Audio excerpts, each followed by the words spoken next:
أعوذ بالله من الشيطان الرجيم بسم الله الرحمن الرحيم الحمد لله القائل في محكم تنزيله ولله على الناس حج البيت من استطاع إليه سبيلا اللهم صل وسلم وزد وبارك ومجد وكرم على الرسول سيد سند العظيم ذي القلب الرحيم القائل في حديثه حج المبرور ليس له جزاء إلا جنة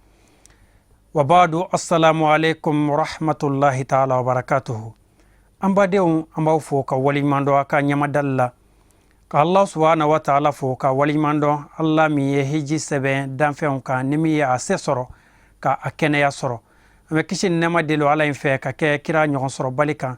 kira min ko aka kuma kauna akoni mami hijira ko hiji minana kikado ka fo sara fo iti ala fo arjine ala ke kishin nema jidi o kira belebele bayinka anaso dinge sanma ona ka sahaba nyumo nyamborai ni sigi kerenkereni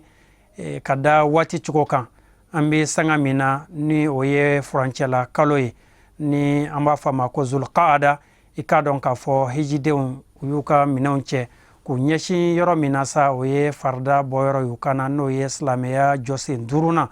Allah ta'ala ko islamiya josin duruna oye hiji ni mamiya asesoro ikake okumu kono bi amina yirali kaula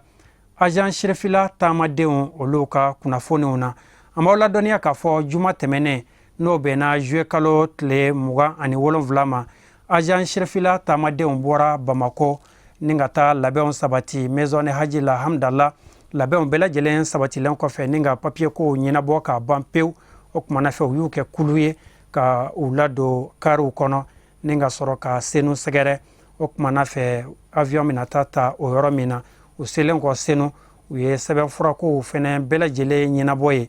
wati kunguru konnana o bela jelen temenen kofe usolla kana do avion yera kono sa ninga ukunda Saudiya jamana kan ni utara Saudiya jamana na ubi jigi dugu folo mina o de Madina Munawwara alakira baka dugu okmana fe nene au amije ka Umar Jabate lame alemiye ajan shirfila gidi abi wala wala rike anye bishina ambe ala tanu kala barakada depuis aywa hijibara damne na balma ombe do la ka ke fambe ka sabu kami kalo ankara mo no Sheikh Sharif Usman Madan Haidara ambela jiden ba don suno tamani watina ka sabu ka hijide unga koy mawba fole ko Sherifu lawte mali rahidin be Haidara tahe na ya met mawt ma ko toro biro dola alit siga suno alhamdulillah la andeme kunu shufe karamo wulila ka sokono kana do ke mali hidin be ala fana ya ka tamade no kunye Sherifu la tamade unye mun sera ka agence kema flani ko to ka fo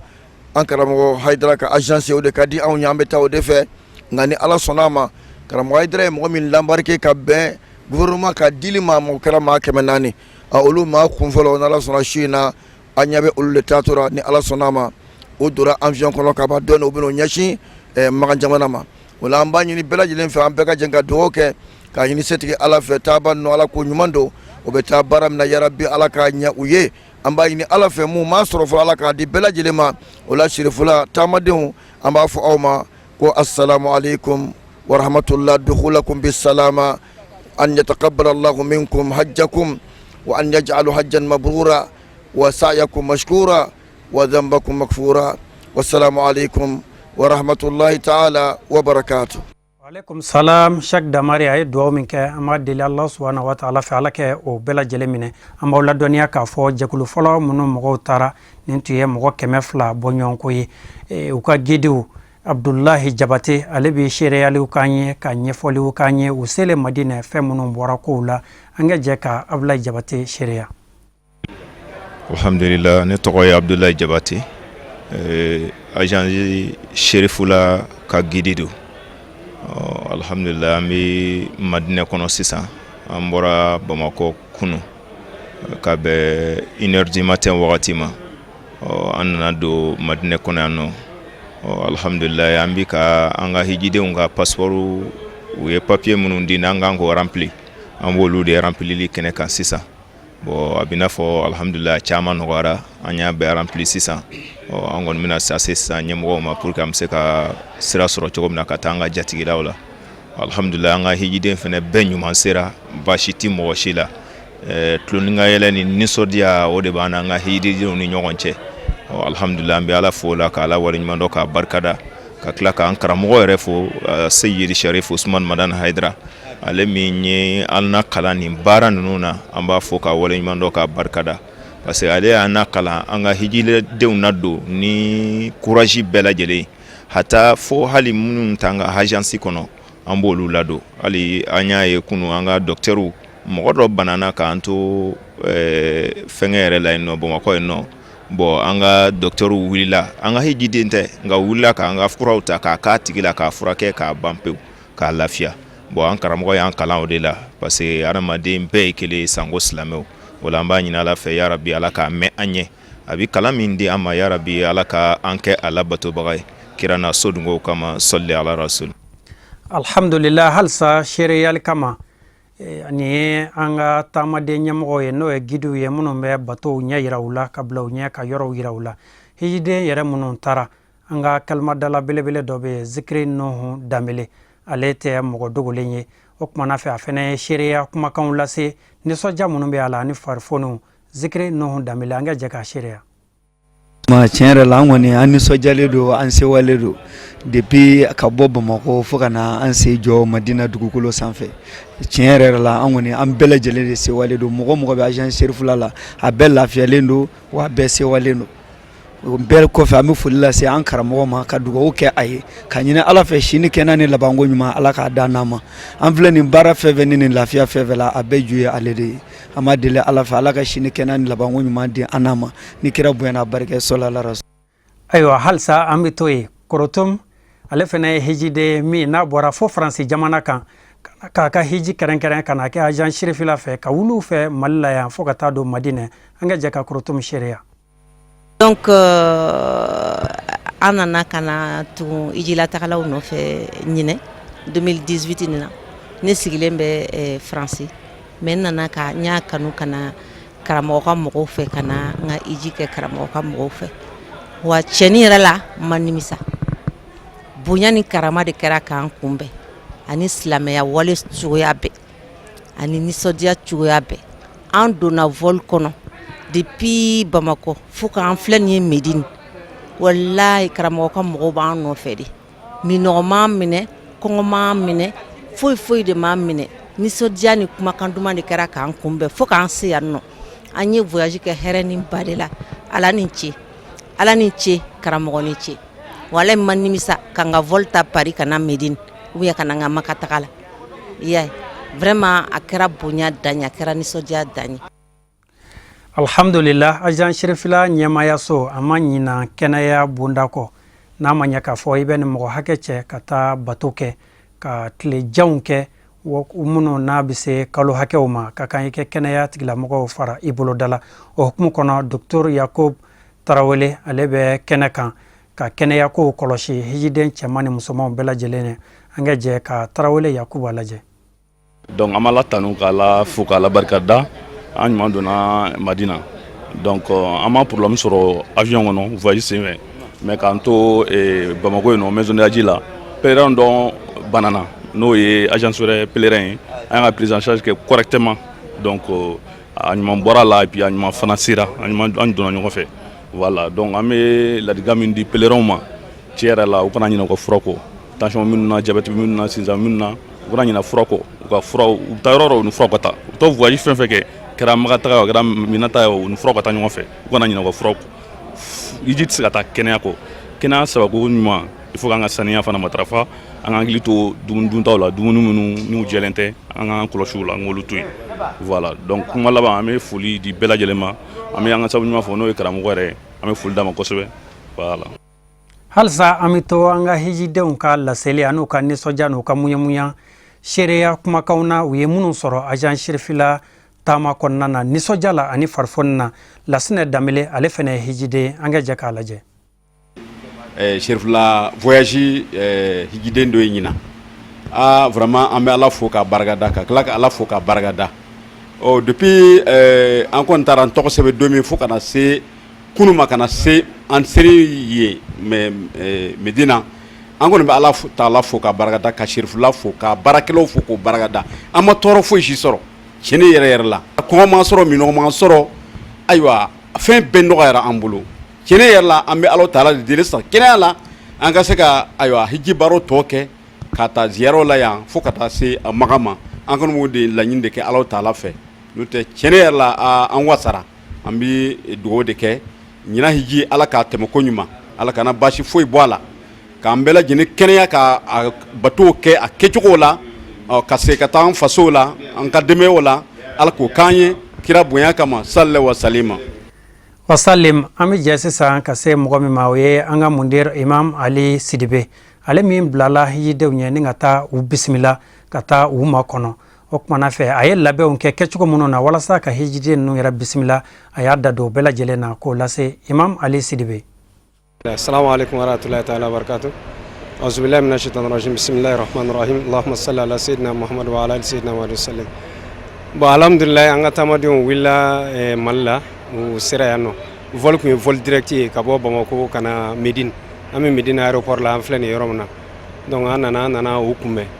U tɛmɛna contrôle la n'o ye passeport contrôle ye ka tila ka tɛmɛ contrôle la n'o ye minɛnw ye. Barisa kuma dɔw u tɛ sɔn fɛn dɔw ka don quoi. I n'a fɔ woro ani fɛn wɛrɛw kuma dɔw la n'u y'a ye saki la u bɛ sɔn ka saki in yɛrɛ minɛ u tɛ saki in yɛrɛ di quoi.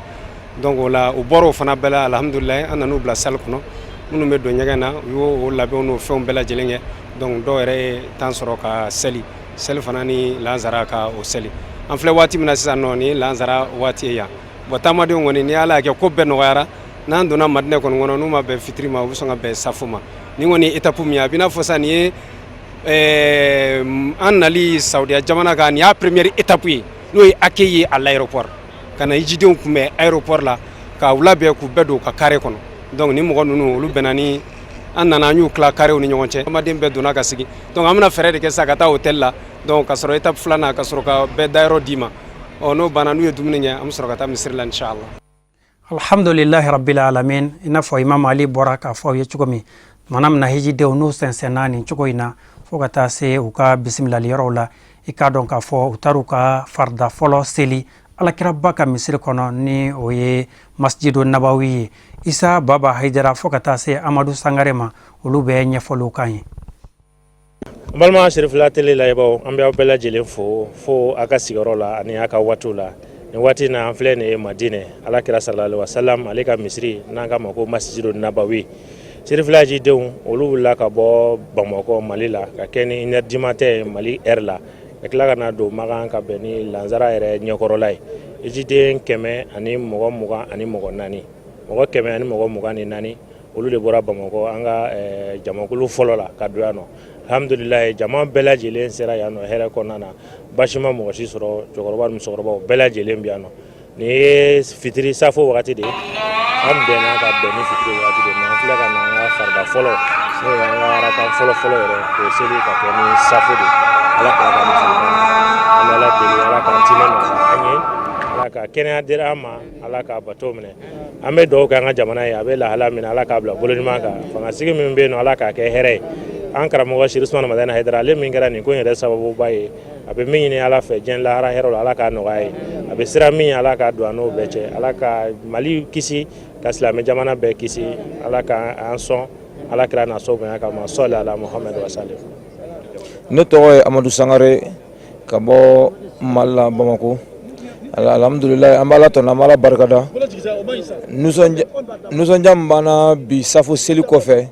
Ala sɔnna an bɔra Bamako ka na bɛn ni safo seli an k'olu sɔrɔ bi an ka farida fɔlɔ ye kira ka misiri la n'o ye Masjidul Munawwara ye tiɲɛ yɛrɛ la a kɛla bonya a kɛla wasa ye a kɛla kunkɔrɔta ye an nisɔndiyara kosɛbɛ nisɔndiyara dantɛ nisɔndiya min na ayiwa an tun ma min miiri an y'olu sɔrɔ ayiwa kira sendannɔ Ala sɔnna an selila o ka bi ayiwa o nisɔndiyaba ye nisɔndiya min dant'o la o la an bɛ Serifula mɔgɔw fo tiɲɛ yɛrɛ la an cadrement ka ɲi baara taabolo ka ɲi baara kɛcogoya ka ɲi n'an taara nin cogoya la n'Ala sɔnna wasa bɛ yen kunkɔrɔta bɛ yen dugawu jaabi fana bɛ yen o la nin kɔnɔna na an tɛ ɲinɛ an ka sekuba kɔ n'o ye Seydi Seri Usmane Madani Haidara o min kɛra sababu ɲuman ye ka nin koɲɛ nin sigi sen kan a ka sɛgɛ bɛɛ muɲu ka tɔɔrɔ bɛɛ muɲu mun kosɔn an ka se ka lafiya ka nin baara ninnu kɛ hɛrɛ la vraiment an b'a fo an bɛ dugawu k'a ye an bɛ dugawu k'a ka denbaya ye o la an bɔra k'an ka jamana to cogoya min na n'o ye kalata ye an bɛ dugawu kɛ kalata ni yarabi ala k'a kɛ hɛrɛ la ala k'a kɛ hɛrɛ la jamana ala k'a kisi jamana ala k'a wasa ala k'a kunkɔrɔta ala k'a kisi tɔɔrɔ bɛɛ lajɛlen ma kira na so bonya kosɔn bidon lahɔrɔma kosɔn sɔli ala nabi wasalim duwawu minnu kɛra an b'a deli dabama fɛ a jaabili k'a teliya o se bɛ ala de ala kɛ o kɛ an ɲɛ ka jamana basigi nin bɛɛ lajɛlen tɛmɛnen kɔfɛ i k'a dɔn k'a fɔ ajan sirifila taamadenw ɲɛma bilal'u ɲɛ n'o ye imam ali sidibe ye ka taa bɛɛ lajɛlen dayɔrɔ yira i la sabatiyɔrɔ ni o ye lafiya yɔrɔ ye imam ali o baaraw kɔnɔna na a ye laseli minnu kɛ an ka jɛ k'o baaraw seereya donc an ye première étape fɔ ni o ye taamadenw kunbɛli aéroport la u nalen an y'u kunbɛ ka u don karew kɔnɔ bon alhamdulilayi kare sera an jabala la an nana mɔgɔw bisimila u ka chambre kɔnɔ alhamdulilayi an ka maakɔrɔw filɛ nin sisan olu kɔni u y'u ka dayɔrɔw sɔrɔ an balakaw fana bɛɛ y'a ka dayɔrɔ sɔrɔ donc u bɛn'u lafiyɛ ka dumuni kɛ ni dumuni kɛra sa an bɛ sɔrɔ ka taa misiri la nka n'ala sɔnna a ma a ka ca la an bɛ sɔn ka bɛn ni sagafo ye n'an bolow teliyara fana an bɛ sɔn ka bɛn ni fitiri ye inshallah ni ala sɔnna a ma an bɛ dugawu de kɛ ala ka tɔ bɛɛ lajɛlen nɔgɔya ko in tɛ taa kɛnɛya kɔ ala ka kɛnɛya d'an ma ala ka kɛnɛya d'an ma nka n'ala sɔnna a ma taamaden tɔ minnu bɛ yen nɔ vol dɔ fana kan ka jigin su in na ni ala sɔnna a ma an bɛ t'olu fana kunbɛn ka na ni olu ye ka na fara taamaden tɔw ka yan nɔ wa ziyara kan ka kɛ yɔrɔ yɔrɔ fana ni ala sɔnna a ma aw b'a ye ka foli lase an karamɔgɔ seyid sherif usman madana haidara ma ale min kɛra nin sababu ye k'an bila nin sira in kan a n'a ka denbaya an min b'a la ala k'a nɔgɔya an min b'a ka denbaya la ala k'u nɔgɔya ala k'an bɛɛ ka hamina k'o nɔgɔya ala ka kɛnɛya d'an ma an ka bato ninnu kɛ an ɲuman an ka segin an lajila ma ka taa denbaya ɲuman sɔrɔ ala k'o kɛ sala ala rasul wasalim alhamdulilahi rabbil alamin an bɛ a tugu o la imam ali a y'a fɔ cogo min ninnu bisimilalen kɔfɛ hijiden 27 halisa ajan sirifila taamadenw na a taara olu kunbɛn ni ka na ni olu ye ibrahim kusube ni ka fara setu balow kan u ye laseli minnu kɛ an ka jɛ ko hijiden 27 nacogo lajɛ ibrahim kusube ka bɔ Côte d'Ivoire alhamdulilayi ne kɔni n yɛrɛ sɔrɔ madina bi sɔgɔmada na Égypte ka air Égypte kɔnɔ nisɔndiya min bɛ na n yɛrɛ ye alijinɛ le kɔnɔ ne hakili la alijinɛ kɔnɔ donni nisɔndiya mɔgɔ tɛ se k'o dan fɔ mais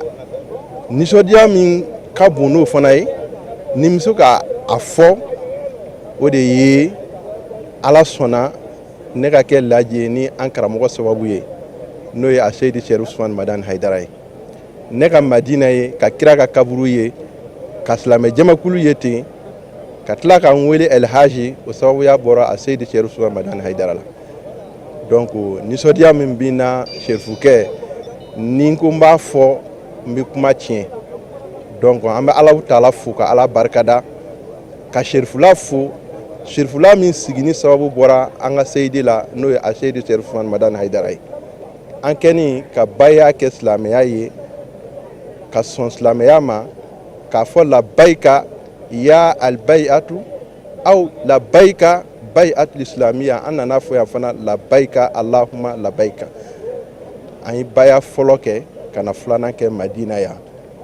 ka na tila tuguni ka na an ɲɛ da kira kan ni nisɔndiya de b'an na sherifukɛ n'an ye kuma janya dɔrɔn an b'a tiɲɛ ala ka ni sababa bɛɛ sɔli ala rasul Siatu Balo ke bɔ Nankalaso bugu la fɛ jala n ye nisɔndiyala n bɛ serefu fo ka baarakɛ ɲɔgɔnw fo ala n'a barika rɔ bi an ye kira ta misiri la bi an nisɔndiya n ye fɔ ka tɛmɛ foyi ma k'an na sira la an ɲuman bɔla an ɲuman donna ala k'an ɲuman segin. Setu Tarawele ka bɔ Fakulaba k'an y'o serefula fo k'a barikada an y'o bonya min ye an ma deli k'a ɲɔgɔn wɛrɛ ye an nisɔndiyala k'a fo k'a barikada. N je tɔgɔ ye Mahamadu Sise n tawura kɛ Gemudenw ka Guinée équatoriale Malabo vraiment yirigi hijigi ora nyɛ serifula mbate ora nisɔndiya nkitari ora lahiya nkitari o ye mɛ yɛrɛ vraiment nisɔndiya kan b'a fɔ ko n ta ye o wala tigana o karamɔgɔ b'a ko ɲini o wa duwanara hali n'a dalen dɔ wure hali n'a dalen dɔ wure hali la ɲini ɲumɛ ka nin hun bɛ hali na kɛ n Guinée ye hali na kɛ n yɔrɔ ti fari la hɔrɔma na sɔli ala rasuli Hamadu Sidibe alhamdulillah ni mi wari ɗo e saabe Allah saabe sirifi ɗum woni haydara min wari misiri min wari madina alhamdulillah min juuli min yetti Allah ya Allah ɓeydi yettunde en Allah ya Allah yaafo zunubaji meɗen ya Allah welni en ko'e Allah holluɗo en ɗo on Allah welni en ko'e yo Allah hokka en saabe lobbe e sababuji lobbi saabe sirfila waddi en ɗo en alhamdulillah yettoje waɗi fa woɗi en yetti Allah ɓe tinni kay ɓe wawi hawjade en ka lallen alhamdulillah en wari en yi'i nokku annabi sallallahu alayhi wa sallama alhamdulillah min kam mil yettoje kay alhamdulillah shukran e jaati mema fupi serflan si pirna male sababu pe aywa sherefu madan haidra we sababu ni wono na madnen ninja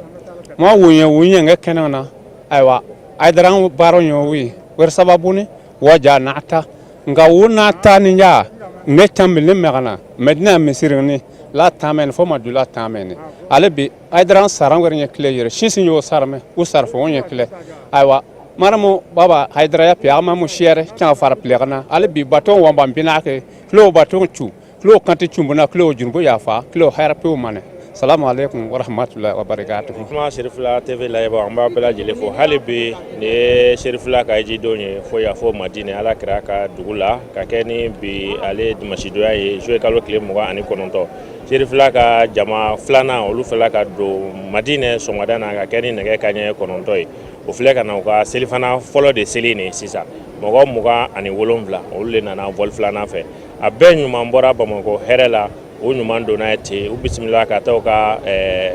hotel la alla bana sisa en flene kira ka misiri la selifana seli de bora ka ban sisa hakila min soro la ni sojala ani bonyala abora ko mehiji do reda ame do hali bi ala ka to ala ko nyuman do minum bi abashi fo etula ka bato ni mena ka ziara ni ke ziara menene wassalamu alaikum wa rahmatullahi wa barakatuh alhamdulillah ina fa baraka ye chugo meni tuye agent Sherifla ka tamaden kun flanaw ye o kuma fe tamaden kun sabanaw ani laban ni olu lajɛ olu tuye ma kɛmɛ ani ma 30 bɔ ɲɔgɔn ye olu fɛnɛ bɔra ya juillet kalo tile 29 n'o bɛnna dimanche ma nin ka don Saudiya jamana kan o fɛnɛ fɔlɔla dugu min na halisa alakiraba ka dugu do n'o ye Madinatul Munawwara ye o kuma fɛ olu ni Aja Mimi Aminata Haidara olu bi ɲɔgɔn fɛ Isa Mamani Sherif Haidara a ye u bisimila fɛn min bɔra o kow la an ka jɛ k'o baaraw fɛnɛ seereya أعوذ بالله من الشيطان الرجيم بسم الله الرحمن الرحيم اللهم صل على محمد وآل محمد وسلم قبل ما Sherifla tele la ybaw ambe aw bela jelen fo ka be barkada ni wati na ambe Madine agent de voyage Sherifla ale ka convoi sabana mi wulila Bamako le 29 Canada magan jamana kona na krengrema Madina aéroport la o jigina ka keni jouer kalo clé bi sabale no ye convoi sabana ye mogo keme ani mogo 30 o tume ale yɛrɛ kɔnɔna na muso ko muso 64 muso 64 cɛ 64 o kɔfɛ miniti 30 ɲɔgɔnna kɔnba filanan n'o ye 4nan ye mais filanan dɔw bɛ nale la olu fana jiginna aéroport la Medina aéroport olu kun ye mɔgɔ 39 alhamdulilahi o mɔgɔ 100 ani mɔgɔ 69 a bɛɛ lajɛlen ye u jatigila sɔrɔ ka ban n'ala sɔnna ma sisan an kun dalen bɛ misiri kan ka taa farida fɔlɔ o bɛna seli ka kɛ ni seli fana ye tɛnɛndonya fɛ juillet kalo tile 30 san 2018 Sherifla ka convoi sabanan ani convoi 4nan olu fana sera Madina ka ban o tuma na baara ye nin de an bɛ foli kɛ ka dugawu kɛ ka deli Ala fɛ baara ninnu Ala k'a timɛ nɔgɔya an bɛ aw bɛɛ lajɛlen fo k'a fɔ basi tɛ jiden cɛman na basi tɛ musoman na wassalamu alaikum wa rahmatullahi wa barakatuh an bɛ Ala de fo fɔlɔ ka Ala barikada Ala min ye jamajan kuru an ye bɔ Bamako ka na escale kɛ Caire ka sɔrɔ ka na bɛn Médine 5 heures du matin ma bon an bɛ Ala fo ka Ala barikada Ala min ye sira nɔgɔya an ye alhamdulilahi rabbil alamin ani ijidenw an bɛɛ lajɛlen ɲuman nana baasi ma mɔgɔ si sɔrɔ donc an yɛrɛ min y'a lamɛn kɔnɔna la dɔɔni formalitéw kɛli ani minankow ɲɛnabɔli o de y'an mɛn dɔɔni donc vraiment content no kojugu parce que an ɲuman donna ijiden bɛɛ lajɛlen content no alhamdulillah an ye Medine ye alakiraba Muhammad sallallahu alaihi wa sallam ale dalen bɛ dugu barikama min na an ye o ye vraiment an content na an nana an sera ni dugu hɔrɔma in kɔnɔ ani ni dugu nɔrɔma in kɔnɔ vraiment an bɛ ala de fo ala barikada ala min y'an si jɔ ka tila ka se ni an ɲuman ye yan ka tila ka an bilasiralibaga bɛɛ lajɛlen fo k'u ka duwawu jaabira ala sɔnna an ɲuman sera o de ye ne ka nisɔndiya ye k'a fɔ bɛɛ lajɛlen. Ne tɔgɔ ye docteur Mamadou Dambele donc ne ye médecin ye ne nan bɛ Cherifla agence Cherifla mɔgɔw ka hijidenw kan donc an natɔla an bɛ ala tanu ka ala barikada an b'a fɔ baasi foyi ma mɔgɔ sɔrɔ an bolo an natɔ peut-être a kungelodimi kelen kelen minnu yera an ye fura dɔ d'olu ma mais o kɔni tɛ baasi ye an bolo parce que i b'a sɔrɔ voyage a sɛgɛnw n'a fɛnw bɛ se ka kɛ sababu ye i b'a sɔrɔ dɔw kunkolo bɛ se k'o dimi dɔɔni donc olu dɔrɔn de yera ɲɔ tɛ baasi foyi ma mɔgɔ si sɔrɔ an bɛ ala tanu an bɛ ala barikada an ɲuman bɔra Bamako wa an ɲuman selen nin ye Medina filɛ nin ye yɔrɔ min na nin ye an bɛ mun fɔ hijidenw ɲɛna mɔgɔw ka ɲɔgɔn lamɛn ka ladilikan minnu bɛ ka f'u ɲɛna mun ye dɔgɔtɔrɔ ye minnu ye gidi tɔ ye u k'a lamɛn n'u y'a lamɛn a ka ca ala n'ala sɔnna baasi tɛ mɔgɔ si sɔrɔ parce que an ye conseil minnu di mɔgɔ ma a caman na mɔgɔ y'a lamɛn an lafiyara an nana an bɛ ala tanu an bɛ ala barikada an b'a fɔ an lamɛnbaga n'an lajɛbaga bɛɛ lajɛlen an bɛ foli lase bɛɛ lajɛlen ma ka foli ɲɛsin fana an karamɔgɔ ma n'o ye Cherif Usman Madani Haidara ale mun kɛra sababu ɲuman ye an ka se ka ala dɔn ka ala ye fo ka ala kanu ka na bɔ kira la ka na bɔ Medina ka na bɔ Arafa ni Maka ninnu bɛɛ la donc an bɛ foli se karamɔgɔ n'a ka denbaya bɛɛ lajɛlen ma k'a fɔ ala ka kɛnɛya sijan labanko ɲuman lafiya ala k'a d'an karamɔgɔ n'a ka denbaya bɛɛ lajɛlen ma lamɛn aw TV Cherifla mɔgɔw fana an b'aw fana fo k'aw waleɲuman dɔn aw fana minnu cɛsirila pour que diɲɛmaa bɛɛ bɛ se ka kunnafoni ninnu sɔrɔ ka bilasira ɲuman ladilikanw ɲuman sɔrɔ aw sababu la an b'aw fana fo k'aw barikada a diyara n ye an cɛ ani baraji. ala fo fɔlɔ ka ala barikada ka ala waleɲuman dɔn ka sala ka kira kan n'o ye Muhamadu ye ka tila k'an karamɔgɔ a Seyid Cherif Usman Madani Haidara k'a fo k'a barikada ale min ka wulikajɔ kɛra diɲɛlatigɛ ma hinɛ ani kisi an b'a fo bon alhamdulilayi azan Cherifla an ka jamakulu filanan min tun bɛ kɔfɛ n'o y'an ka kɔnva filanan ye ne bilala o mɔgɔw ɲɛ ka na n'o ye mɔgɔ 100 ani mɔgɔ 30 ye ala sɔnna an ɲuman donna bi sɔgɔmada in na insha Allahu Madina ala kira ka dugu la an bɛɛ dafalen sera yan hɛrɛ la kisi kɔnɔ tanga kɔnɔ bonya kɔnɔ o la an bɛ filɛbaa bɛɛ lajɛlen fo k'a fɔ somɔgɔw ye dɔrɔn an ka kɔnva filanan mɔgɔw olu ɲuman donna yan hɛrɛ la wa a tɔw fana bɛ kɔfɛ ka na olu bɛna don yan su in na ni ala sɔnna ma an bɛ dugawu kɛ an nakun ye Madina an mana foyi kama fo ka na an ɲɛ da alakiraba ka kisi nɛɛma b'a ma ale min kɛra silamɛya lasebaga ye an ma ni ala ka diɲɛ ye ale min ye diinɛ walawala an ye a dalen don nin dayɔrɔ in de la yan a y'i kanto ko ni mɔgɔ min nana hiji la i tilala ka dɛsɛ ka na ale lajɛ k'i y'ale fara maaniw kan o la anw tɛ kira fara maaniw kan o kama an nana lajɛ ka na ziyara ka na an ɲɛ da a dayɔrɔ kan n'a ka sahabaw ani ka na an ɲɛ da a ka misiriba in kan ka se ka farida damadɔ seli a kɔnɔ yan mun kosɔn hɛrɛ ni bonya ni nafa min fɔr'o la an ka se k'o sɔrɔ ani alakira yɛrɛ ziyarali an ka hijidenw bɛɛ nisɔn ka di cɛ fara muso kan alakira ka dugu yeli a ye tɔɔrɔ bɛɛ ta ka b'u kan n'o ye taama sɛgɛn tɔɔrɔw ye alakira ba ka dugu yeli a ye nisɔndiya ani farifoni d'u ma sabu silamɛya kɔnɔ bɛɛ y'ale de tɔgɔ mɛn k'a fɔ ale de ala ka kira laban ye min cira an ma k'a bɔ a tɔgɔ mɛnli la fo ka na se a ka dugu la fo ka tila ka n'i ɲɛ da a dayɔrɔ kan o ye ala ka nɛɛmaba de ye o la an nisɔn ka di k'a fɔ maliyɛnw ye ko an bɛ ala fo an bɛ dugawu kɛ jiden tɔw ye minnu fana ma y'an sɔrɔ hali bi ala ka u ɲuman se an ma hɛrɛ la ala k'u bɛɛ lakisi an nakun ye bato min ye ala k'a minɛ anw bolo ala ka san caman di an ma an karamɔgɔ ala k'a kɛnɛ to an bolo salamu alaikum rahmatulahi ta'ala wa barakatuhu. alhamdulilahi rabbil alamin i n'a fɔ aw bɔra k'a ye cogo min na agence Cherifla taamadenw u bɛɛ lajɛlen talen kɔ ka fɔ ɲɔgɔn kan tan Madinɛ sigi a bɛ lakafo ka bɔ fɛn dama dɔ la ni o de ye barika ɲini hɔrɔma ɲini ka taa bɔ alakiraba dayɔrɔ la kisi ani nɛɛma bɛ a ye ka taa seli a ka misiri hɔrɔma kɔnɔ walasa ka barikaw sɔrɔ o kumana fɛ u selen Madina o kumana fɛ hijiden ninnu u farala ɲɔgɔn kan ka taa bɔ yɔrɔ minnu na n'an ko a ma ko ziyara walima i k'a fɔ visite i k'a dɔn fɔlɔ daminɛna misiri la min bɛ wele ko masjid Imam Ali n'o ye alakira dɔgɔkɛ n'a burankɛ o ka misiri u fɔlɔla ye ni ka sɔrɔ ka taa masjidu Ghamama la ka taa baara in kuncɛ masjid Abubakar Sidik Bakari tiɲɛtigi Sidiki la ka misiri u taara baara ninnu kuncɛ ye an ka jɛ ka Balamusa Jakite ani hijidenw lajɛ ɲɔgɔn fɛ a bɛ walawalali kan ye. baden Cherifla TV lajɛbagaw an bɛ aw fo ka barikada alhamdulilahi rabbil alamin nin ye agence fila mɔgɔw ka ziyara ye agence fila mɔgɔw ka ziyara ye ka na an ɲɛda imam ali alayhi salam n'o ye alakira binakɛ denkɛ ale ye n'o ye ali ibn abi talib min jɔyɔrɔ ma don wala ka diinɛ na nin ye agence fila mɔgɔw ka ziyara ye ka na an ɲɛda ale nɔ dɔ kan a nɔ jumɛn a nɔ min ni a sennɔ cayara yen kosɛbɛ ni a tun bɛ seli ye laadala ka kɔrɔ ka caya ni alakira sallallahu alaihi wa sallam ni ale yɛrɛ fɛnɛ sennɔ cayara a badenkɛ o nɔfɛ o yɔrɔ kelen in na yan ni masa minnu tɛmɛna olu kɔfɛ n'u ye jɔli kɛ a yɔrɔ la k'a kɛ misiri ye komi an ɲɛfɛ la cogo min tan nin yan u y'o jɔ k'a kɛ nɔden ye nɔ min n'a ti tunu anw labanna mɔgɔ minnu bɛ yen ŋaniyajira kama anw yɛrɛw ye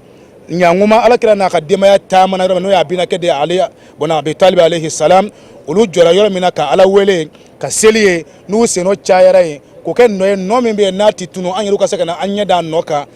ŋaniyajira kama la ala bɛ se ka an yɛrɛw fana dɛmɛ olu hɔrɔnma kama o ye jigifa min sɔrɔ olu hɔrɔnma kama o ye dugawu jaabi min sɔrɔ olu hɔrɔnma min kama ala ye mɔgɔɲɛ min kɛ olu ye ala ka se ka kɛ olu yɛrɛ fana kama ka se k'an yɛrɛw fana ka mɔgɔ ɲɛ ka n'an ɲɛ da o nɔ sanuma ninnu kan ka na an jɔ o yɔrɔ barikamaw la ka n'an jɔ o yɔrɔ sanumaw na an b'a ɲini ala fɛ an ye taama min kɛ ka n'an ɲɛ da o kan ala k'o kɛ hɛrɛ an bɛɛ kelen kelen ma a ye bana min sɔrɔ an na k'a k'olu bana banna ye ala ma a kɛra k'a kɛ an ka lafiya sababu ye ala ma a kɛra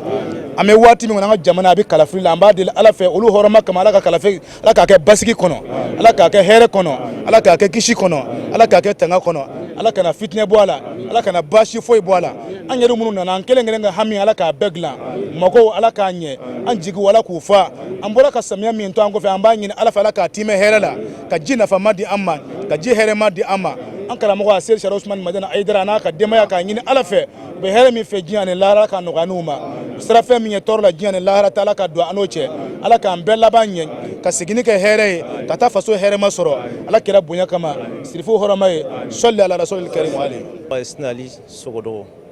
ka bɔ jakɔrɔla sikaso an ye sherifula agence mɔgɔw ye an nana ɲɛ jɔ seydina ali ka misiri la vraiment an bɛ alahu taala fo ka ala barikada ka se de Usman Sherif Matan Haidara fo ka n'a ka jamakulu baarakɛlaw fo vraiment an nana ɲɛ jɔ seydina ali ka misiri la nasɔndiya banna vraiment an b'o fo o ka baara ɲuman in na an'u ka kameratigiw bɛɛ lajɛlen ala ka hɛrɛ kɛ mali ye maliden bɛɛ élection bɛ mali kɔnɔ ala ka ɲuman tɛmɛ hɛrɛ la gɛlɛya fɛn fɛn b'a kan ala k'an ka gɛlɛyaw wuli ala k'a kɛ kira n'a somɔgɔw bara kama sɔli ala rasuli ne tɔgɔ abibata dumuya an nana an ɲɛ jɔ ali ka misiri la an bɛ ala fo k'ala barikada sababu min y'an se yan an bɛ dugawu k'o sababu ye an b'an furucɛw fo ala ka barika don u ka nafolo la k'an ka denw balo k'u lamɔsiw d'an ma ka barika don ra an ka maliba an bɛ dugawu k'a ye ala ka élection ɲuman wuli yɛrɛ la an bɛ dugawu kɛ silamɛ bɛɛ lajɛlen ani sirifucɛ an'an karamɔgɔ Sherif Usman Madani Haidara n'a ka denbaya bɛɛ lajɛlen a n'a ka baarakɛɲɔgɔn bɛɛ lajɛlen an b'u bɛɛ fo. ayiwa alhamdulillah an bɛ ala fo ka ala waleɲuman dɔ k'a barikada n badenw ala min sɔnna ka nin kɛnɛ in yira an na ka se ka ɲina hiji yira an na n'o ye 2018 ta ye an b'o ala in fo ka waleɲuman dɔ k'a barikada k'a ɲini ala fɛ an ka batow yarabi ala k'u minɛ an ka batow ala k'u minɛ alhamdulillah agence sherifula don an nana ka na masjidul gamama an filɛ ale de kɛrɛfɛ nin ka na a ziyara kɛ k'a yira an ka hijiden bɛɛ lajɛlen na ni misiri in a jɔra kira tun bɛ selikɛnɛ kɛ yan nɔ de en même temps fɛnɛ ala ye kabakoba dɔ kɛ kira ye ka bɛn nin yɔrɔ in ma komi kira ka misiri filɛ a ka so yɛrɛ fɛnɛ de bi a ka misiri la sanjiko gɛlɛya mana kɛ kira tun bɛna yan nɔ de ka n'i jɔ nin yɔrɔ in na ka ala wele sanjiko la siɲɛ dɔ sanjiko gɛlɛya la sahabaw taara fɔ kira ye k'a to a ka misiri yɔrɔ in na kira wulila ka bɔ yen ka n'i jɔ yan ka na ala wele k'i bolo jan ka ala wele sanjiko la kira tora o ala wele in de la kaba nɔgɔ nana yanga kira kunna a b'a fɔ cogo min na ko kaba fina kaba nɔgɔ nana yanga kira kunna ka sanji jigin k'a kɛ jigili yɛrɛ da ye fo sahaba kelenw labanna ka taa fɔ kira ye ko ala ka kira ko n'i mana ala wele nkɔ k'a ka ji tigɛ ko an ka sow bɛna bin kira sɔrɔla ka na i jɔ nin yɔrɔ kelen in na nkɔ ka ala wele kira ko hawaleyina wala aleyina kira ko ala n b'a ɲini fɛ i ka sanji jigin an ka kɛrɛfɛ yɔrɔw la i k'a bɔ dugu in yɛrɛ kan o kɛra nin yɔrɔ in de la an nana an jɔ yan nɔ ka na yira an ka hijidenw na a ka se k'a ye hɔrɔma yɔrɔba dɔ don an b'a ɲini ala fɛ ala ye kira ka duwawu minɛ yan hami minnu b'an fɛn o fɛn na dogolen ni bangelen diɲɛ ta lahara ta ya rabbi ala k'a bɛɛ minɛ an ye ala k'a bɛɛ minɛ an ye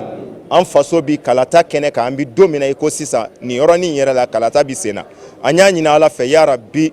an kan tɛ cɛfin ma an kan tɛ cɛjɛ ma mali ka hɛrɛ bɛ min bolo ya rabbi ala ka mali kalifa o la ala ka mali kalifa o la wa an b'a ɲini ala fɛ fitinɛ ko ala k'an faso kisi a bɛɛ ma fitinɛ ko ala k'a kisi a bɛɛ ma an karamɔgɔ Sherif Usman Madani Haidara an b'a fo k'a waleɲuman dɔn k'a barikada nin kɛnɛ in kan an filɛ ka yaala min kɛ ni aw ye an karamɔgɔ de y'an kalan nin na k'a fɔ an ka se ka hijidenw ladon ka baara bɛɛ nɔgɔya ka yɔrɔ bɛɛ yira aw la a ka o kɔnɔnajɛya k'a ɲɛsin a faso ma k'a ɲɛsin diinɛ ma an b'a fo la k'a waleɲuman dɔn k'a barikada sija ni kɛnɛya labanko ɲuman bɛ ala bolo ala k'a dan n'a ma ala ka hɛrɛ k'an bɛɛ ye ala ka hɛrɛ k'an bɛɛ ye kira na so dungo kama salli ala rasul ne tɔgɔ ye Amadu Sangare wala an ka gidiw u y'an ta ka ziyara kɛ n'an ye yɔrɔ babaw la an ka daminɛ masjidu Ali la ka na masjidu Gamama la ayiwa an filɛ masjidu Abubakar ni masjidu Gamama yɛrɛ cɛ sisan wala duwawu kɛla bɛɛ la vraiment an b'an ka gidiw fo ayiwa u y'a ko sɔrɔ an ka sheku min fɛ n'o ye Seyidi Sherif Usman Madani Haidara an bɛ duwawu k'a ye an bɛ duwawu k'a ye an bɛ duwawu kɛ an tɛ ɲinɛ a kɔ ale kɛla nin bɛɛ sababu ɲuman ye an bɛ duwawu kɛ ayiwa hijidenw an bɛ duwawu kɛ u nana baara min na yarabi baara ninnu ala k'u ɲa hiji ni ala ka kɛ ajul mabrur ye k'a kɛ sayul mashkur ye o la an ka jamana a bɛ kalata min na an bɛ duwawu kɛ kalata ala k'a nɔgɔya ala kana fitinɛ bɔ a la ala kana foyi bɔ a la mɔgɔ mɔgɔ ye duwawu ɲini an fɛ an natɔ an b'a ɲini ala fɛ ala min bɛ se n'a ka se kɔrɔtalen duwawu ninnu ala k'u jaabi duwawu ninnu ala k'u jaabi an bɔla so hɛrɛ la cogoya min na ka n'a ye hɛrɛ la yarabi ala k'an kɔsegin hɛrɛ la ka na so sɔrɔ hɛrɛ la ala k'o kɛ kira n'a so bonya kosɔn ala k'o kɛ bidon la hɔrɔma kosɔn sɔli ala nabi wa Musa Tarawele ka bɔ Sikaso Mali an nana Abubakar Sidiki ka misiri de la yan ne Abubakar Sidiki ye jɔn ye mɔgɔ min ne a ye kira jɛɲɔgɔnya a ka ɲɛnamaya bɛɛ lajɛlen kɔnɔ kabi don min ni kira Muhammad sallallahu alaihi wa sallam ne a ye weleda kɛ mɔgɔ fɔlɔ min dala la cɛkɔrɔbaw la ale de don mɔgɔ fɔlɔ min y'a tiɲɛtigi a ka ka ni na nafolo di kira Muhammad sallallahu alaihi wa sallam ale de don an jɔlen bɛ ale le ka misiri la yan a ye jɔn ye mɔgɔ min kɛra sababu ka nin yira an na o y'an karamɔgɔ Sheikh Sherif Usman Madani Haidara ɲatuma ni ale ka hayiwa cɛsiri n'a ka wuli ka jɔ tun tɛ nin caman bɛ an tun t'a dɔn ka ɲɛnamaya kɔnɔ fiyewu i bɛna Maka ka taa Madina ka ninnu bɛɛ lajɛlen kɛ kira mɔden n'o ye Sherifkɛ ye a bɛ sababu kama ninnu bɛɛ lajɛlen dɔnna o tuma an bɛ a dalisa yarabi a bɛ fɛn min fɛ diɲɛ ɲɛnamaya kɔnɔ ani laharata ye n'o ye jɔn ka kisi na kunnaja ye yarabi ala ka nɔgɔya na a ye an ka jamana a bɛ danga min na bi na a dogolen tɛ maa si la kalafili de bɛ ala ka kunna wolo ani kisi ani taga ka jamana basigi yarabi ala k'a kɛ an n'o ye mɔgɔ o mɔgɔ nana yan ko bɛɛ lajɛlen ka duwawu jaabi ka sababu kɛ an ka karamɔgɔba hɔrɔma ye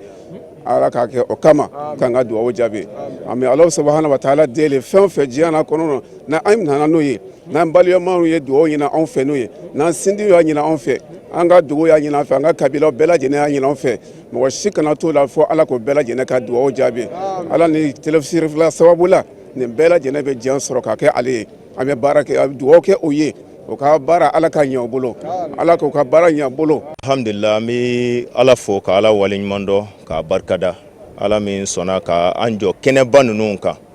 ala yɛrɛ b'a fɔ a ka kumakan na k'a fɔ ni mɔgɔ min ye kɛnɛbaw bonya lahɔrɔma yɔrɔw bonya k'o ye ala ɲɛsiranɲɛ dɔ ye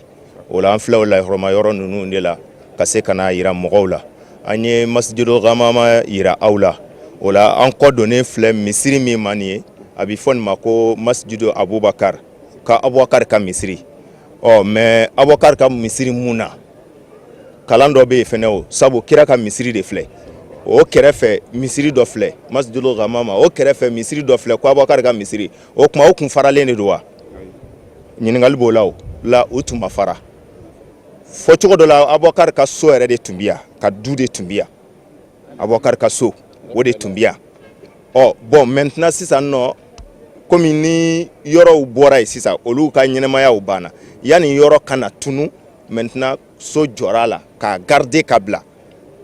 diɲɛ taa ni ka seginw na an bɛna an jɔ yan an ni olu tile cɛ san 1100 caman an n'u tile cɛ nka sisan a yiralen filɛ anw na nin an b'a ye ka damu ta n'a ye ka an yɛrɛ nisɔndiya n'a ye ka tila k'a ye ko cɛba minnu tɛmɛna an ɲɛ olu jɔyɔrɔ filɛ a bɛ ala ko kanu don an na a bɛ diinɛ cɛsiri don an na o la o misiri in de filɛ nin ye masjidu Abubakar ka misiri o la misiri ninnu man jan ɲɔgɔn na a bɔra yɔrɔ min na masjidu ali ko ali ka misiri fɔcogo dɔw b'a yira ali tun bɛ seli yen nɔ de ni selidonyaw ye nka fɔcogo dɔw y'a yira ali ka seli so yɛrɛ tun bɛ yen mais an bɛ min y'a kɔnɔ dɔrɔn misiri ninnu surunya ɲɔgɔn na an b'o de walawala aw ye kosɛbɛ parce que a kana k'an ɲɛna k'a fɔ ko ninnu tun fara-faralen don i n'a fɔ an fɛ yen nɔ i bɛ misiri dɔ ye kare kelen na dɔ wɛrɛ ye a kana k'an ɲɛna ko ninnu fana tun bɛ ten u tun tɛ ten dɛ misiri in tun ye kelen de mɔgɔw tun bɛ bɔ fo dugujɛw de la ka na kira ka nin misiri kelen in de seli nka ninnu jɔra k'a kɛ misiri ye walasa jɔyɔrɔ pilasiw de ka barika a ka to yen a nɔ kana tunu ala saga sago a bɛ faamuya an b'a ɲini ala fɛ ala min sɔnna ka an ɲɛ da nin kan an baden camanw sarala an na minnu b'a fɔ ko an ka duwawu k'u ye k'u yɛrɛ ɲɛ ka da yan kan an y'a ɲini ala fɛ ala min sɔnna anw ɲɛ ka da kan ala kan'a kɛ kunfan ye an baden si ma ala k'u bɛɛ ɲɛ da yɔrɔ in kan ala k'u bɛɛ ɲɛ da yɔrɔ in kan ala k'a kɛ abubakar bonya n'a barika hɔrɔma kama yarabi an faso bi kalata la yarabi faso in ala k'a kisi faso in ala k'a tanga an ka hɛrɛ bɛ ɲɛmɔgɔ min bolo yarabi ala k'a kalifa o ma an karamɔgɔ yɛrɛ an b'a ɲini ala fɛ sijan ni kɛnɛya ni labanko ɲuman bɛ ala bolo ala k'a danna ma sabu wale ɲuman ko i kana to d'a ma i kana ji d'a ma nka i kana ɲinɛ a kɔ aw bi yɔrɔ dɔw ye ya k'a ye wallahi hijiden dɔw ka ɲɛmɔgɔw to yɔrɔ dɔ ya mais munna an b'a yira aw la hayidara y'a yira anw na an k'an k'a yira aw bɛɛ la o de la an nana n'a ye k'a yira aw la wa aw bɛna mɔgɔ wɛrɛw kala yeli la yan nɔ o la wale ɲuman ko i kana to d'a ma i kana ji d'a ma nka i kana ɲinɛ a kɔ o la f'an ka a yɛrɛ fana yira ala la nin kɛnɛ in kan a bɛ min ɲini ala fɛ diɲɛ hɛrɛ lahara hɛrɛ ala k'a d'a ma a n'a ka denbaya u bɛ siran min ɲɛ tɔɔrɔ la diɲɛ ni lahara ala k'a n'o kisi a ma an yɛrɛw jɔra kɛnɛ in kan ka hami minnu to an na ala de b'a dɔn a dogolen ni bangelen min ni ala ta bi bɛn ala k'a bɛɛ dilan ala k'a bɛɛ dilan an bɛ bato min k'a ye a yarabi ala k'a bɛɛ minɛ ala k'o k'a k'ala kama kira na so dungow kama bidon in hɔrɔma kama sɔli ala rasul alhamdulillahi rabbil alamin duwawu minnu b'a la ka kɛ nin yɔrɔ sanuma ninnu na an ka nin hijiden sanumanw fɛ ala k'a bɛɛ lajɛlen minɛ an ma ka minɛ an ka jamana ma ni an bɔra yen an bɛna se yɔrɔ min na sisan o ye hijiden tɔw halisa u ye seereya kuma caman de lase u tilalen kɔ farida seli la ajan shirifila a ɲɛna u ma ka yɔrɔ barikama minnu yira u la ka yɔrɔ dogolen minnu yira u la u ye seereya kan caman lase an ka jɛ halisa k'a baara tɔ seereya ɲɔgɔn fɛ an karamɔgɔ yɛrɛ bonya ko sosona madani hayidara an b'a yɛrɛ fo parce que a ka jiga ɲuman de ye an se nin kɛnɛ in kan yan donc a sara t'an bolo fɛ a bɛ ala de bolo mɔgɔ n'i ye min kɛ i b'o de sɔrɔ n'i ma min kɛ i t'o sɔrɔ an ka magan ye bi ka hɛrɛ sɔrɔ ka nisɔndiya bi fo an bɛɛ ka tɛ se ka sunɔgɔ an b'ale barika da donc an bɛ kɛnɛ min kɛ lafiya bɛ bɛɛ kɛ bi bɛɛ nisɔndiyalen don i den bɛɛ lajɛlen nisɔndiya bi ka sababu kɛ ala y'a ɲuman se yan hɛrɛ la wa basi ma si sɔrɔ an b'a ɲini fana ala k'an ɲuman segin hɛrɛ fana kɔnɔ ni ala ka dɛmɛ ni an karamɔgɔ yɛrɛ bonya kosɔn hijiden bɛ bonya kosɔn maalu bonya kosɔn kuranɛ barika kosɔn sallallahu alaihi wa sallam ne tɔgɔ ye Taduwa Asan Ayidara ne nisɔndiyalen don ne bɛ ala fɔ ka ala barika da alhamdulillah an ɲuman bɔra mali la hɛrɛ la kan an bɛ dugawu kɛ yarabi ala ka tɔ timɛ ala ka jira hɛrɛ la ala k'a daminɛ hɛrɛ la k'a laban hɛrɛ la yarabi an nana bato ni dɔgɔ minnu kama yarabi ala k'an ka batokɛlaw minɛ k'an jurumu yafa k'an hamu dilan ka wala hamu dilan k'an ɲɛmɛ karamɔgɔra k'an na jɛnɛsi caya sallallahu alaihi wasallam ne tɔgɔ ye Fanta Fane ka bɔ Lafiyabugu an nana karamɔgɔ ka bolo kan an ɲuman sera hɛrɛ ni baara an ye dumuni kɛ fo ka taa an fa ka na an ka seli kɛ hɛrɛ la alhamdulillah an bɛna taa an jatigila yɔrɔ sisan ala ka karamɔgɔ ɲan ɲɛ a ɲɔgɔn tɛ an donna hɛrɛ la lafiya la aw min ye denmisɛnninw ye aw bilalen ma ɲɛ k'an degun an ma tɔɔrɔ si an ɲɛ na ala k'a kuncɛ hɛrɛ ala ka bato minɛ ɲɛ ala kana n'a kɛ bali fɛ ala k'aw bolo mɛn a la. Aliou Sanogo n ba Sheriff Fulani me yiri ni nan ba Sheriff Fulani me Sheriff Fulani shabi sebe mo bara wa nyogo sebe me Ayidara shari parce que ma unya upanani Ayidara sababudu ni Ayidara mpame wa nye mpanan ni meme wa Ayidara shari ani wan besa ya ufe mapange chena po ukeme ko sebe mo bara wa nyogo sebe me shari Cleo be taki Cleo di do be chu be ala fo ka ala wale ɲuman dɔn an bɛ Madina ala kira ka misiri kɔnɔ kisi nɛma bɛ kira ma Cherif la voyage an ka convoi sabanan o nana don bi sɔgɔmada in na an kun ye maa 100 ani maa 30 ye ne kun bilalen don u ɲɛ k'u dɛmɛ an ka se ka na don yan ala sɔnna ka an dɛmɛ ka baara nɔgɔya an bɛ ala de fo an ka taamadenw bɛɛ sera hɛrɛ la an nana sɔrɔ minnu kɔnɔ an ɲɛ yan o fana bɛ yan hɛrɛ la dɔwɛrɛw nana anw fana kɔfɛ o fana sera yan hɛrɛ la o bɛɛ ye ala tanu de ye o bɛɛ ye ala waleɲuman dɔn ni ala barikada de ye an ka farida fɔlɔ o de bɛnna bi ntɛnɛn seli fana fɔlɔ ma donc o de kɛra anw ka farida fɔlɔ ye yan an filɛ ka bɔ ka seli fana yɛrɛ de seli sisan ka bɔ an ka jiginyɔrɔ la n'o ye an ka hôtel ye ka na misiri la a tɛ tɛmɛ mɛtiri 100 ani dɔɔni jate kan an bɛɛ taamana an sen na ɲɔgɔn fɛ ka na a sira fana hakili la an ka hijidenw y'a sira faamu o de kɛra an ka bi baara kun fɔlɔ ye sabu an ka baaraw n'an nana an bɛ fɛn fɔlɔ min kɛ hijiden ka se ka bɔ a siyɔrɔ la ka na misiri la a k'o sira don a yɛrɛ ye ka sɔrɔ a ma degun a ma siri mɔgɔ la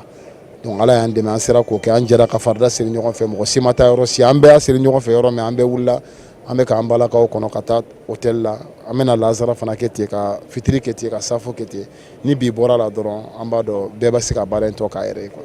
Tidiane Tugura Sikaso quartier Wayirmade Juma Misiri Alimami ye ne ye. Alhamdulillah ni nisɔndiya in nin daminɛna depuis Sikaso ye an charge ni min na an nan'o la alhamdulillah depuis anw ye an tɔgɔ don a la don min ka wuli a kɛla bonya ani nisɔndiya ani nimisi wasa kɔnɔna na fo ka na anw se yan a kɛla ni nisɔndiya ye wallahi maa o maa ni o bɛ kuma k'a fɔ an ka na an sirifila la u bɛɛ lajɛlen bɛ nisɔndiya k'a fɔ aw bɛ HCC min na nin ye k'a ɲɔgɔn tɛ n y'a sɔrɔ ja a b'o cogo la ne wasala wa an y'a sɔrɔ alhamdulillah ɲɛmaa ɲumanba min bɛ anw ɲɛfɛ n'o ye a Sheikh Cherif Ousmane Madani Haidara ye alhamdulillah a y'a ni di Alahu Taala ma cogo min a y'a kanu ka bɛɛ lajɛlen ta k'i bila alijinɛ kɔnɔ fɔ ni maa min bana o la an bɛ HCC fo an bɛ foli ɲɛsin a ka kanuɲɔgɔn bɛɛ lajɛlen ma n'o ye Ustadu a Sheikh Cherif Ousmane Madani Haidara ye ani maa o maa bɛ ka kanu an b'a ɲini Alahu Taala fɛ ala ka hɛrɛ kɛ bɛɛ lajɛlen ye ala k'an wasa nin b'a jira k'a fɔ bato in n'ala sɔnna ma a bɛɛ lajɛlen bɛ timɛ ni nisɔndiya a n'a kɛcogo ɲuman i n'a fɔ rasulu n'a ka sababu y'a kɛcogo min wassalamu alaikum wa rahmatulahi ta'ala wa barakatuhu alhamdulillah. N tɔgɔ ye Jalo Mariam Jalo ka bɔ Bamakɔ an bɛ Serifula agence de la wala Serifula agence nisɔndiya ma laban n tɛ se k'a fɔ n'i ko tasuma fiyɛ wa k'a ka nisɔndiyabatɔ k'a tasuma fɛ wala n'a nunji m'a faga daji b'a faga wala nisɔndiya nin hali bi an bɛ dugawu kɛ sirifucɛ ye karamɔgɔ ala k'an mɛn an kɔrɔ sija nin kɛnɛ ala k'a danna ka denbaya ma ala k'a jugu malo ala k'u labila agence cɛ bɛɛ an bɛ foli don bɛɛ ma wala a ka jiricɛw o bɛ mɔgɔ la don fo ka tɛmɛ walayi n'ala ye san wɛrɛ yira n na bɛɛ ka na min y'a misaro min ta misaro bɛɛ ka na Sirifula jama fɛ wala o bɛ mɔgɔ la don fo ka tɛmɛ an bɛ foli don bɛɛ lajɛlen ma k'a daminɛ dugu ma fo sanfɛ an bɛ foli don bɛɛ lajɛlen ma assalamu alaikum. Ne tɔgɔ ye Worokiya madame Kulibali Worokiyatu Balo Serifula jama b'a bɛɛ lajɛlen fo cɛ fara muso kan ka serifukɛ yɛrɛ fo tiɲɛ yɛrɛ la depuis don dɔ an bɛ nisɔndiyara hali bi ala ka nisɔndiya tɔ kɔrɔta an nana hɛrɛ min na ala k'a kɛ hɛrɛ barikama ye. Ta Sisoko ka bɔ Kayi nisɔndiya min bɛ na tɛ fɔ ka ban an bɛ barika da ala ye ka barika da ala kira ye ka barika da sirifukɛ ye kabini an donna a ka fɛngɛ in na an y'a daminɛ anw tɔgɔ sɛbɛnna n'an y'a daminɛ an ma gɛlɛya foyi sɔrɔ a la hali emprunte kɛ u y'an ta mobili la ka taa n'an ye fo ACI la emprunte kɛ la yen nɔ k'o bɔ a la fɛn fɛn mana na an ma gɛlɛya foyi sɔrɔ a la parce que min kɛra sababu ye k'anw nana u n'u yɛrɛ bɛɛ ye kulu kelen ye an ma gɛlɛya foyi de sɔrɔ a la bonya ni karama kɔ hali ne kɔni ni ne se bɛ n ka mɔgɔ la a bɛɛ bɛ na Sirifula de la a nisɔndiya barika bonyana kojugu parce que tuma bɛɛ ne yɛrɛ b'o fɔ n kɔnɔ dalen n ko n b'a ɲini ala fɛ ala ka ne sen kɛ k'an sogo doni ka na nin yɔrɔ in de la ala y'a latigɛ n ɲɛ kuma si tɛ ne da bi wallahi n bɛ barika da ala ye ka barika da min kɛra sababu ye k'a nana ala ka hɛrɛ ka sija ni kɛnɛ ala k'a d'a ma sirifukɛ ala ka hɛrɛ ka ala ka sija ni kɛnɛya d'a ma ala ka labanko ɲuman d'a ma ala k'a ɲaamɛ ala ka Haidara. Alhamdulillahi rabbil alamin an lajɛbagaw an bɛ segin k'aw fo ka waleɲuman dɔn ka foli la kumaba di an karamɔgɔ ma Seyid Cherif Ousmane Madani Haidara ale min kɛra nin bɛɛ lajɛlen sababu ɲuman ye TV Sirifila tɔgɔ la taamaden k'u ka jaw ta k'a bɛɛ lajɛlen pase k'a yira aw la o ye Buya Kulubali ni ka fara Fatumata Jabi kan an bɛ u fo k'u waleɲuman dɔn nin soma sama in de sɔrɔla bi ka lase aw ma kabiri agence Sirifila ka taamaden kunfɔlɔ minnu taara juma don ka bɛn juillet kalo tile 27 ma san 2018 na ka na se samedi don kun filanan minnu taara n'o tun ye mɔgɔ 27 ye fo ka na se dimanche n'o bɛnna juillet kalo tile 29 ma o tun ye hijiden 130 ye fo kana se sɛrɛkulu laban bɛɛ lajɛlen donna madinɛ bi sɔgɔmada in na an bɛ ala de fo ka ala waleɲuman dɔn ala min ye nin latigɛ ajan sherifila taamadenw o ɲuman taara cogo min an b'a fɔ an y'u kalifa ala ma ala k'u bɛɛ lajɛlen ɲuman segi ka batow kɛ hɛrɛ kɔnɔ k'a bɛɛ lajɛlen jaabi ka ala wele silamɛ taamaden bɛɛ lajɛlen fɛn fɛn kun dalen don maga in ka ɲina ala kɛ batow bɛɛ lajɛlen jaabi minnu yer'u ma a sɔrɔ ala kana an to a kunfana ala k'a latigɛ an kelen kelenna bɛɛ lajɛlen kan ka segi ka foli la kumaba di aw minnu tun b'a la k'an seereya nin waati in na k'aw fo ka waleɲuman dɔn aw sigiyɔrɔw la bugufiyaw la wɛrɛdaw la a ka salɔnbaw kɔrɔ wa ka segin k'aw ladɔnniya k'a fɔ ajan sherifila taamadenw fɛn o fɛn mana bɔ u ka ko la o tɛna to aw ma kunfana tv sherifila taamadenw u bɛna bɛɛ lajɛlen kunkun n'a ɲɛɲɛ cɛ k'a lase an ma an bɛna fili fiɲɛ fɛ walasa aw bɛ se ka u sɔrɔ lafiya la cogo min nka yanni o sangaw cɛ an b'a fɔ aw k'an bɛn diɲɛ waati wɛrɛ wa shukran lakum fi amanillah. لبيك اللهم لبيك لبيك لا شريك لك لبيك إن الحمد والنعمة لك والملك لا